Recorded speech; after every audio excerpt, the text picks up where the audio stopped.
Good morning, year eights. I hope you are ready for another lesson about Buddhism today. I'm Mr. Mayers, if you might not have seen me before. I'm just one of the other RS teachers. So I don't teach any year eight this year, but from what I remember, I always do love teaching year eight when I get a chance to. And anyway, enough of my rambling. I'm going to do a lesson now about Buddhism, and it's a lesson about a thing called the Buddhist wheel of life, and it's to teach you about what Buddhists feel about the nature of life, and what our human situation is all about, and what it means to be a human being, really, because that kind of helps you to make a bit of sense of the other things that you would have learnt about Buddhism, like the Noble Eightfold Path and the Four Noble Truths and things like that. And it's once you understand all of the different things about Buddhism that you learn on this unit, hopefully you'll have a really good understanding of how their take on life, I suppose. Anyway, task number one. Oh, by the way that this lesson will work is you don't need any sheets or workbook or anything like that. All you just need is some paper and a pen just to jot down some notes and ideas as we go through the tasks. Okay. So, and at certain points, I'll just say, right, pause it here and get you to do a task and see how you get on. So while this video will probably only be about 20 minutes or half an hour, hopefully there'll be enough things to keep you occupied for your 100-minute lesson. And there's always more. You could even research more into it if you're really interested. So that'd be great as well. Anyway, task number one. You've just got to draw a spider diagram to show what you think makes up a human being. Okay, I started you off there and said that a person, some things that make up a person are blood. Got it sloshing around in my veins here. Some thoughts, they're all whizzing around inside my brain or head. And then relationships.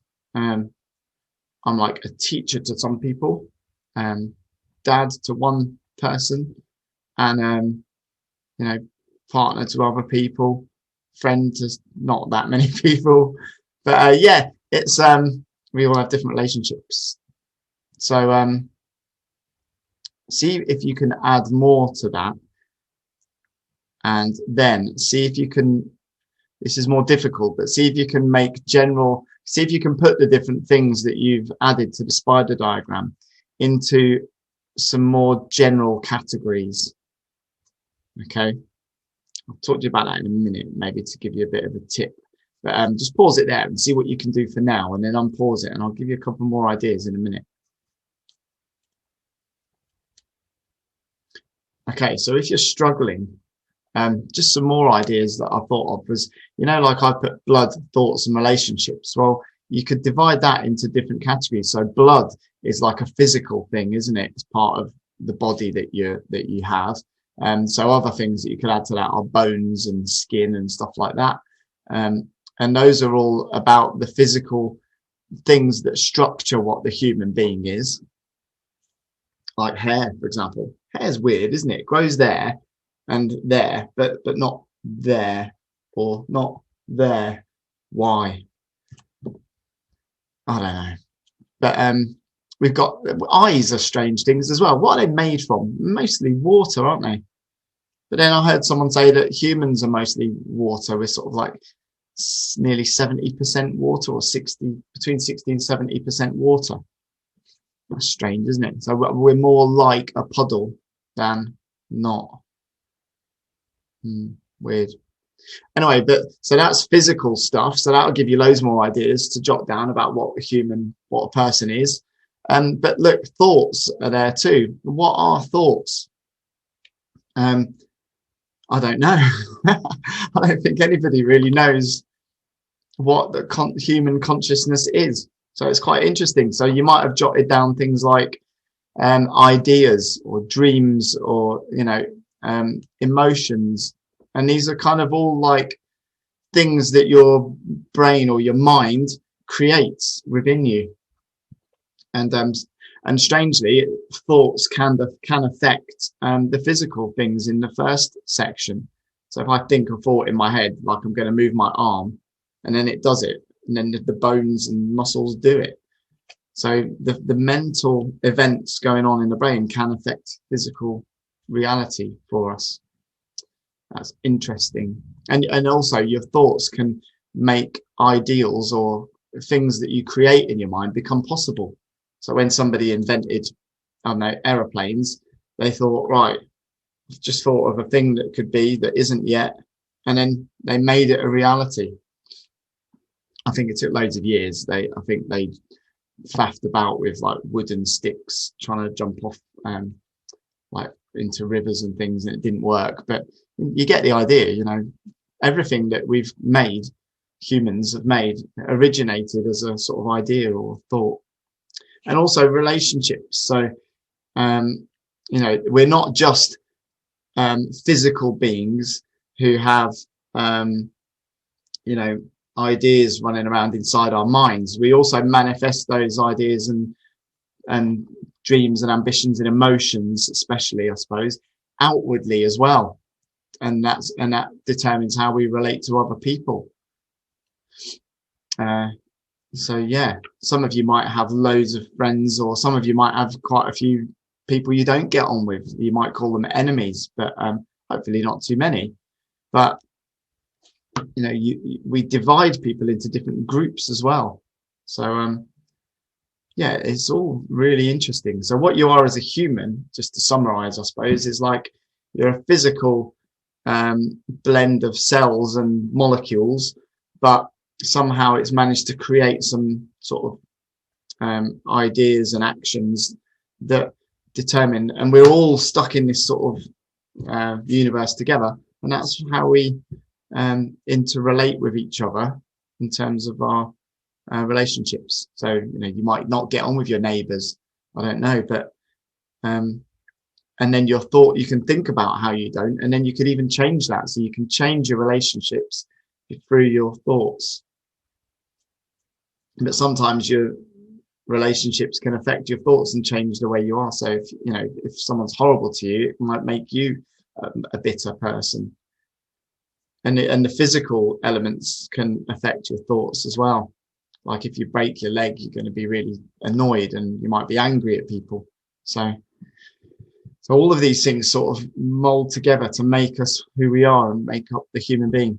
I wonder if you could add any more sort of sections of like physical, you know, cognitive and relationships. But I wonder if there are any other elements. For example, if you're religious, you might think that there's some sort of spiritual part of you, like a soul or something like that. Anyway, so it's just quite interesting to think about that as a starter. And what's interesting about Buddhists is that they don't believe there is a permanent sort of spiritual element of you that I was just talking about. They don't believe that there is a soul that sort of stays the same with the person throughout all the time. Well, not all Buddhists anyway. It can be complicated because Buddhists believe different things within the religion. But so just look at these pictures. Is this the same person? Suggest reasons why or why not. And try and think, what is constant? Is there a constant you as you move through your life? And is there any possibility that you might live on, you know, afterwards as well? So jot down some ideas about that and pause the video while you have a think about that.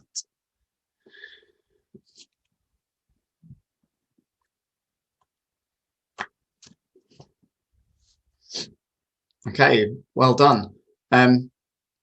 It's quite interesting because these pictures are technically of the same person, because I could say, right, I know because Miss Gurney provided the pictures, so I know that these 3 images are all of her as a human.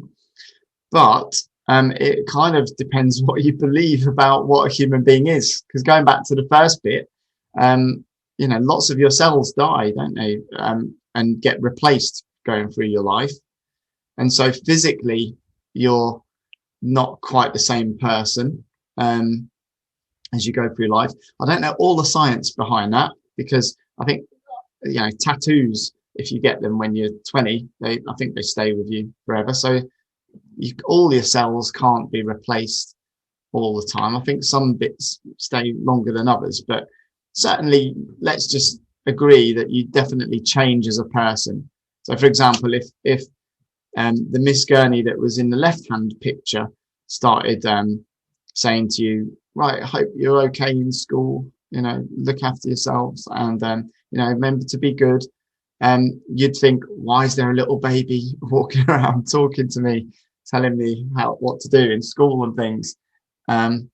You'd find that really puzzling. So obviously people change physically, for sure, and arguably you're not the same person in your mind either, because as you live through your life, you change and you adapt. You become a different person, I suppose. You're not the same person. I'm not the same person now as I was when I was 15, and that's probably a good thing. But so you're different in every way, and Buddha was quite keen to sort of point that out, that there isn't a fixed self. You change as you move through your life. So what is constant in this life from one life to the next? As you might remember from previous lessons about Buddhism, that the Buddha thinks nothing really is constant, and that was one of his 3 universal truths. Remember that everything, literally everything, changes as you go through time. So that's quite interesting as well. So given again that we're a changing being, human, no one really knows what we are, but Buddhists believe we have no fixed self that moves through time. So how do Buddhists sort of think about the world and life and the way that we are? So at this point, just tell you what the lesson aims are. It is to be able to explain the Buddhist wheel of life, because it's a way that they can try and make sense of the world, and to explain the Buddhist goal of nirvana. Again, that's quite complicated because Buddhists think different things about it, but give you sort of the basics.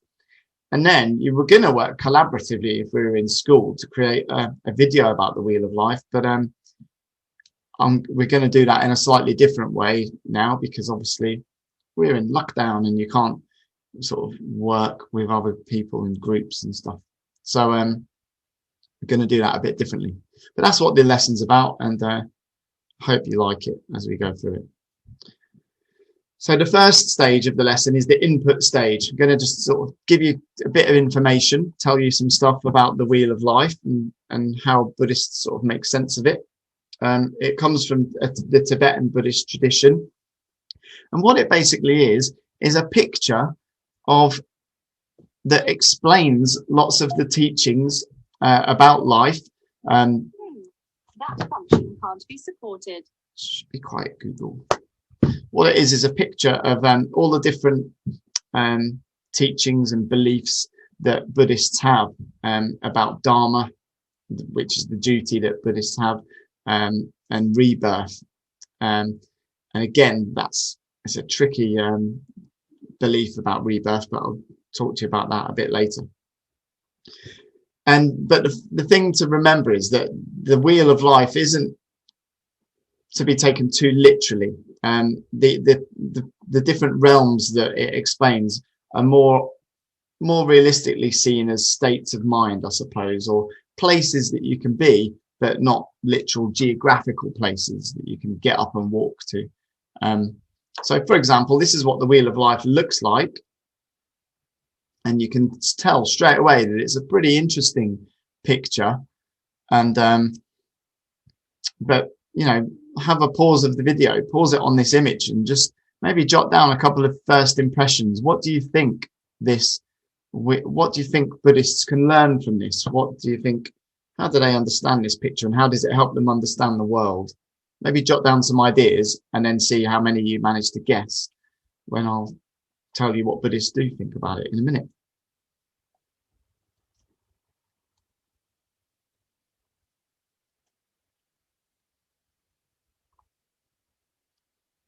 Okay, well done. I hope you've got some good ideas down there, and just have a look as we go through. So the wheel of life, or the wheel itself, is held by the Lord of Death, because death comes to us all. It's inescapable. Um, hopefully death doesn't characterize your whole life, that you're worried about it all the time, because that would like hinder you probably. But it does seem to be, it's a definite thing, I suppose, that we all have to deal with at some point. But one thing to see is that at the center of the wheel, there are these three creatures that represent the three poisons. The snake represents anger, the cockerel represents greed, and the pig represents stupidity or ignorance. That aren't always the same thing. These things hold us and prevent us from achieving enlightenment. They also are at the center of the wheel because they keep it spinning around. Buddhists believe that by clinging to these emotions, you can't often let go of life and reality, and that's what keeps people spinning around in the wheel of life. And these outer edges show the different stages of a person's life. These are called nidanas, and it depicts the samsara, which is the cycle of birth, life, death, and rebirth. So you can see at the top there, it kind of goes anti-clockwise on this one, but I think some are different. Goes from a baby through the different stages of life, and then finally elderly person, and then it goes back to baby again. So it's a bit like what Hindus believe about reincarnation, that when you die, your soul goes into a new life and you go around again. Buddhists believe something slightly different. We'll talk about in a minute. Anyway, the different sections within the middle bit represent the different realms that a person can be in their life. Again, they're not physical places that you literally go to hell or the animal realm, but they represent different ways that you might feel about the world and engage with the world. So if you're in the realm of hell, that means you're suffering a terrible pain, and sometimes these hells are a result of your own actions, and that makes it even worse, really. If you know you've done something a bit wrong or silly, or you made mistakes, and then you're suffering because of it, that's kind of the worst kind of suffering, in some ways, because you kind of beat yourself up about it as well. And Buddhists think that you shouldn't spend too much time there, because once you get stuck in a cycle of thinking, oh, my life's bad and I made it bad, and that means I'm bad, and that makes it more bad, and that makes and it goes round in a cycle. You can't get out of that. If you're in the animal realm, you might just be following your instincts or your animalistic urges. So if you just think, I'm just going to sleep all the time because it's just what I like to do, you're sort of not being the best you can be, I suppose, if you're constantly just acting out on your instincts. Some people are more instinctive than others, whereas others are more reasonable and think sort of rationally. And I suppose what the best thing might be is to have a bit of a balance between the two. Obviously, you've got to eat, so you don't just totally blot out your instincts, because you need to survive, and that's what animals are good at. But if you're in the animal realm, as the Wheel of Life describes, you might be sort of living too animalistically, which isn't good. This is a sad realm to be in, really. It's called the realm of hungry ghosts, and it's where you are if you're never satisfied with what you have and you always want more. And it's a place where I suppose everybody exists at some point. Everybody goes there, and every time you put on an advert for a new car or something and you think, yeah, I want that car, oh, I haven't got enough though, oh, that makes me a bit sad. That is described by being in the realm of the hungry ghosts. And it's interesting because some people are there all the time, always wishing they had more, and more than they can actually have. sometimes it applies to materialistic things like gadgets and fashion and things like that. But sometimes it applies to other stuff like social stuff. We want, you might want just more from life. And yeah, it's a tricky place to be, because again, you want some of that because you want to be inspired to do other things. And if you see someone's got a cool thing that makes their life easier, you think, oh, well, I want that as well. So great. And it can be a good thing to do that, but you don't want to stay there all the time. This realm has got people in it fighting and being powerful and sort of conquering others through war. And it's described as the realm of the giants, people who use force and violence to take what they want without working for it. So again, that urge probably comes in the mind of loads of people. I think lots of humans would, if they could, take control and conquer others and be in charge. And we all sort of want to be in charge. There's some of that creeps into everybody. And again, Buddha says we should try and not spend too much time in any of these realms. Move on. This one, though, is the realm of the human beings. It describes people who use their minds to live happily and live useful lives. They don't harm others. They use their rationality and their thinking to consider other people, learn, and be prosperous, be productive, be useful and helpful to other people. And I think the Wheel of Life is suggesting that's where we should try and aim to be, trying to be living out the best elements of human life. And then finally, the top one is the realm of the gods. People who spend their time in mental and artistic pleasures. So you're always sort of being in a state of bliss or happiness.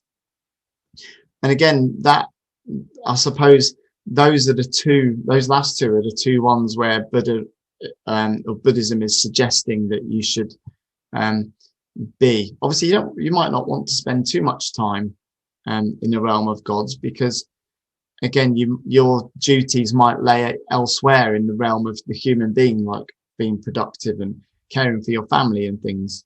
And if, like we dealt with in the first lesson, when Buddha left to go and give up all his material possessions and meditate and live a spiritual life, he did leave his family behind. And there's a bit of we discussed that, and would that always be the best thing to do? Anyway, look, here are some different depictions of the Buddhist Wheel of Life. That's a really interesting one. Oh, I took that.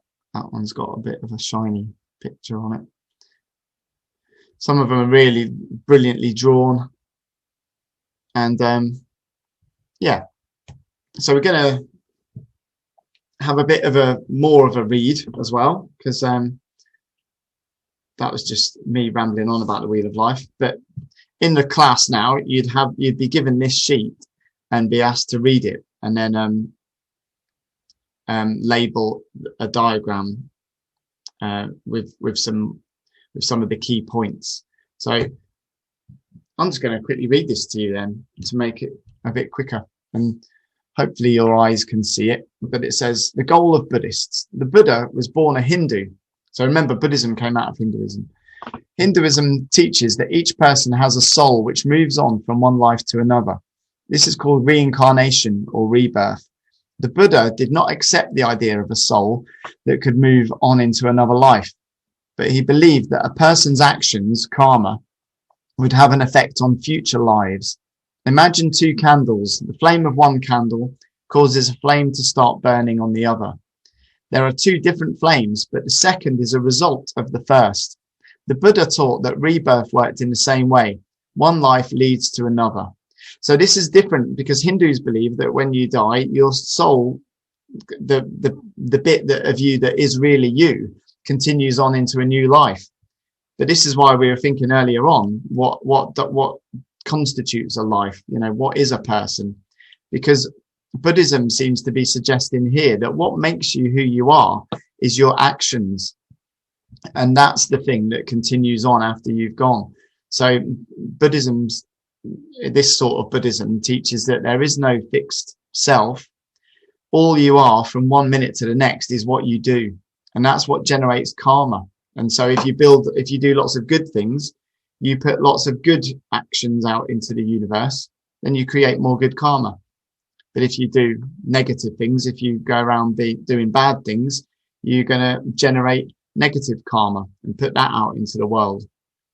And so really, even if there's nothing spiritual going on here, it's still true to say that one life has an effect on future lives.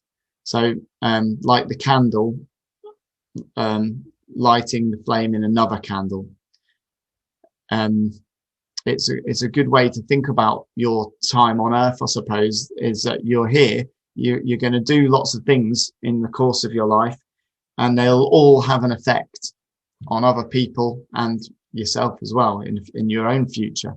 So it's good to sort of keep that in your mind all the time, really, because think of yourself as someone who's putting out some sort of vibes into the universe. You're going to want to try and make them as positive as you can.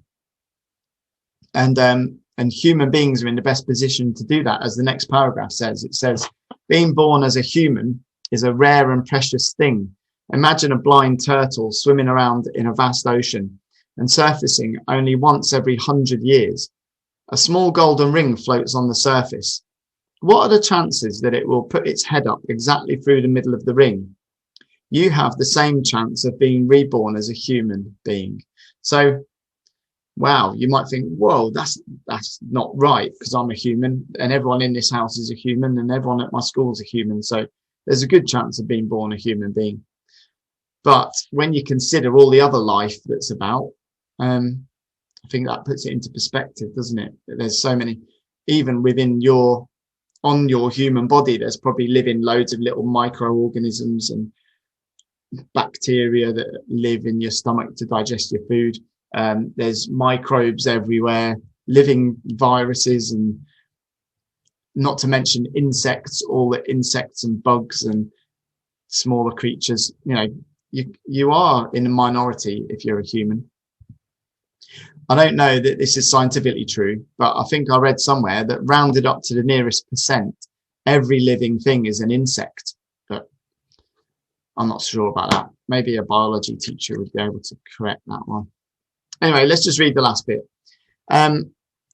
Therefore, wasting a human life is bad because it wastes all the precious births and good karma that led to this rebirth. Because through evolution, humans have evolved to be, human beings.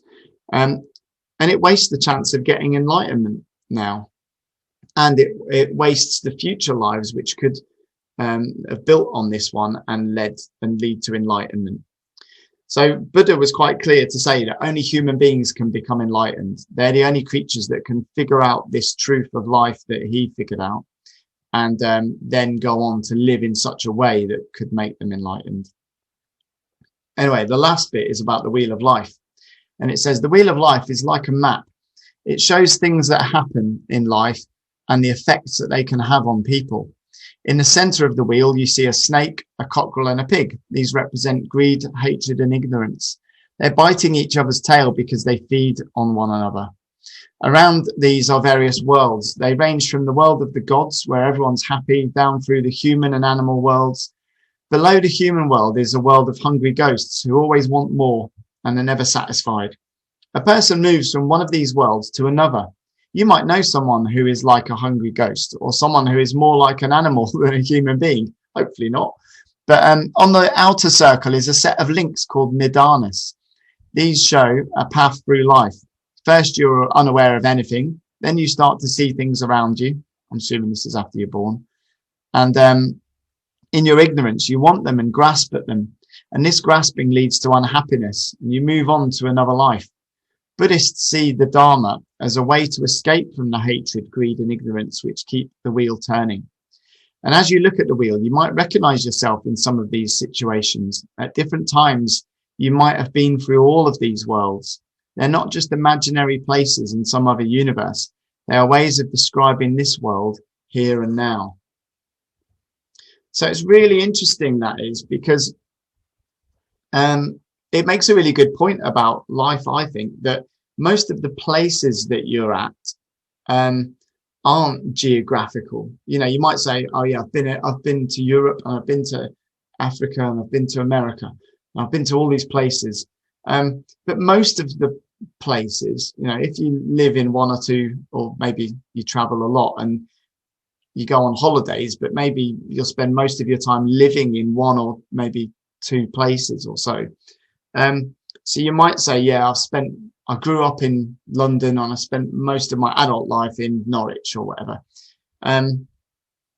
So, you know, if that's the case and you live in a couple of places apart from holidays, then you spend most of your time in the same geographical places. So it's true to say that most of your different states and different times in your life and different events that you go through take you to different spiritual places, but you know, they're not, I suppose it's right to say that the places that you live in your life aren't just the physical geographical ones. You might live in the same house for the whole life, but you're going to go through good times and bad times, and you're going to be in different spiritual places like these on the picture throughout your time. Anyway, I'm not quite sure how you could do this, but what I thought of an idea is, if you've got some plain paper now, you could put it up onto the screen and really lightly with a pencil trace an outline of the wheel of life, and then see if you can add these labels onto it to show that you understood what myself and the textbook have been telling you about the wheel of life and what it is. See if you can label these bullet points onto your picture, or just have a quick go at sketching it and draw these, label it with these labels. Whichever way you choose to do that is up to you, but just pause the video now to give yourself some time to do it.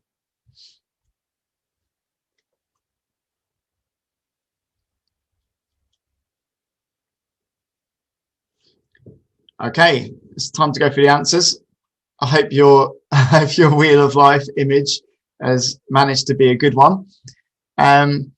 Here is, I'll just quickly go through some answers. So the first bullet point, greed, hatred and ignorance. Well, hopefully you can see my pointer here. They are in the middle, represented by these creatures. The realm of gods is this top one here.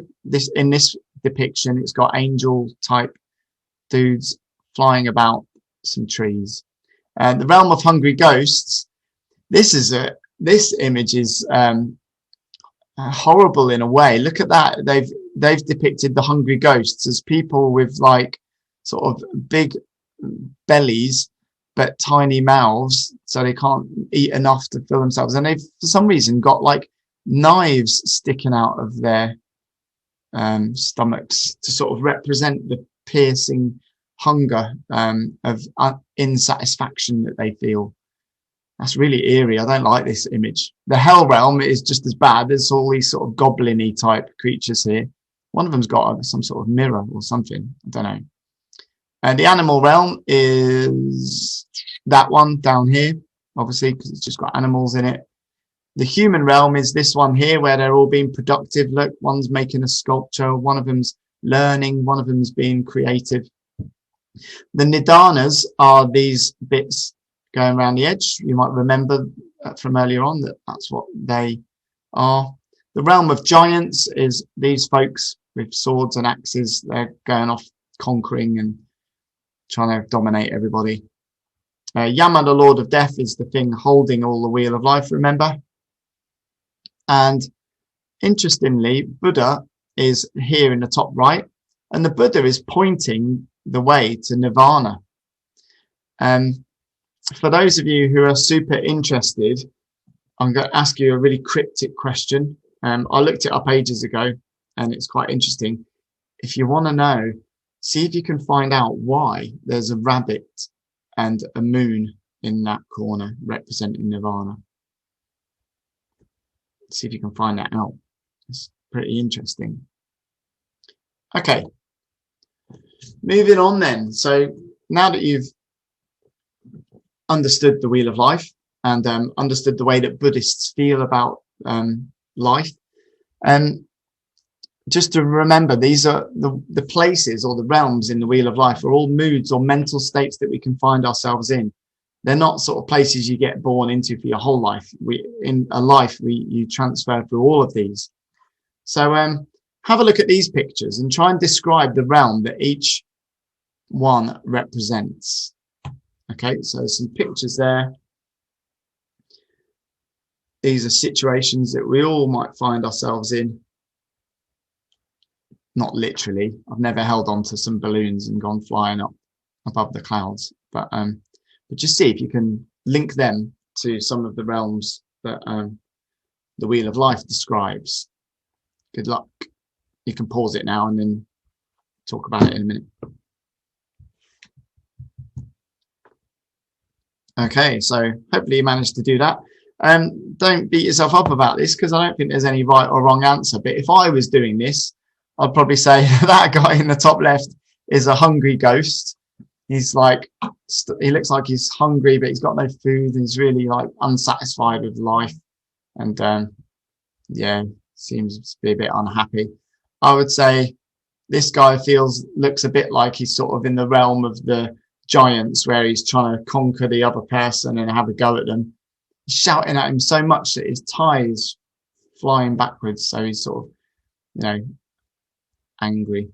This lady here in the bottom middle looks like she might be in a hell sort of place. Maybe she's suffering some awful grief, or, you know, something's obviously really deeply troubling her.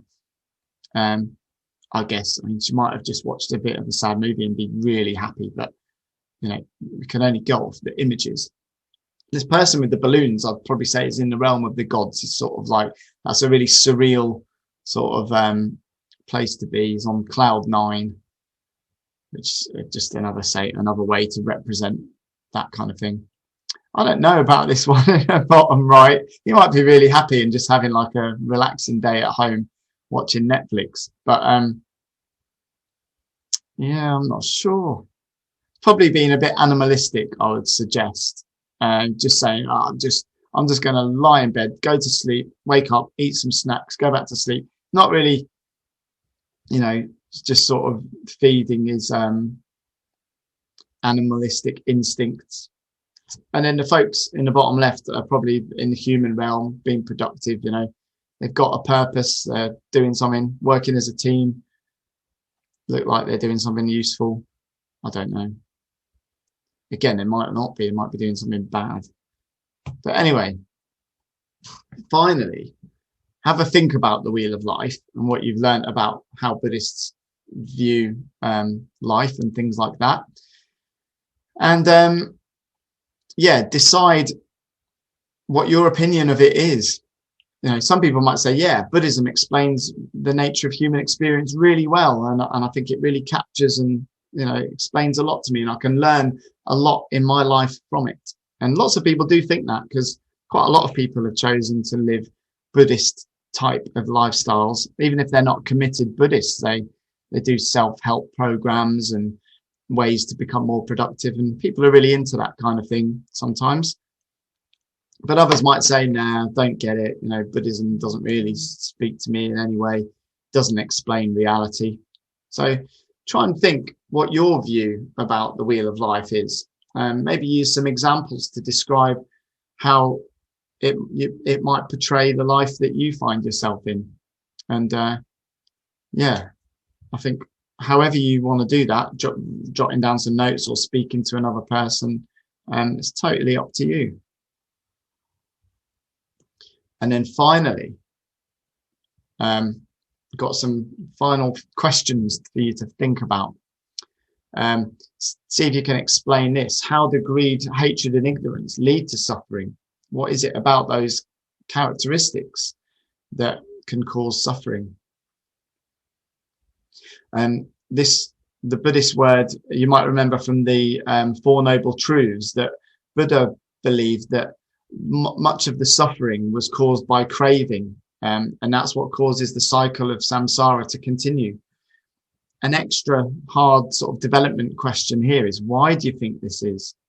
How does craving for more things cause the cycle of life to continue? It's an interesting thing. And also, why is being reborn as a human such a good thing? Again, I think I've sort of explained a bit about that, but I think as human beings, we've got the greatest capacity to develop karma. We can do much good as a human, but also much bad as well. It opens up a massive scope for moral interaction with the world. That an example I always use in A level when talking about moral scope for moral impact on the world. I always consider a worm and think, try and be a good worm, try and be the best worm imaginable. Pretty much you're going to worm about and churn up the soil, which farmers like and gardeners love. But, you're not really doing it because you want to lend a hand to the gardeners. You're just being a worm. Now try and be an evil worm. Again, you're just going to be worming about. Worms have got almost zero capacity to be good or evil. But human beings are different, and that's why we can generate lots of karma. Anyway, final two questions then. What character traits do you think a person in the realm of hungry ghosts might have? And because everyone goes there at some point. Everyone's a hungry ghost at some point. And also think about how you could try and avoid those kinds of feelings as well. How can you get out of the realm of hungry ghosts if you find yourself into it? And what about if you're in the animal realm? What are some ways out of that? And what character traits might you have? And how can you sort of look out for those and, minimize the amount of time you spend in the animal realm?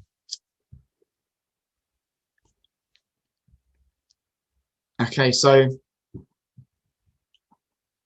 I think that brings us to an end of this session about the Wheel of Life. Hopefully you found it interesting and have learned a lot about how Buddhists see the world.